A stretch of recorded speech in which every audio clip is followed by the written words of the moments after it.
إذاعة القرآن الكريم من القاهرة. اللهم إن هذا صباحك قد أهل، فاجعل يا ربنا صباحنا صباح الصالحين، ومساءنا مساء الشاكرين، وألسنتنا ألسنة الذاكرين، وقلوبنا قلوب الخاشعين، وأبداننا أبدان الطائعين، وثبتنا واختم لنا بذلك.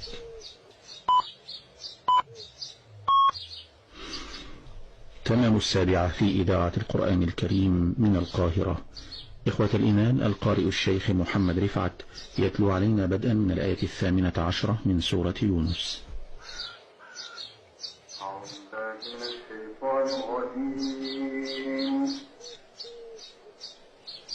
بسم الله الرحمن الرحيم.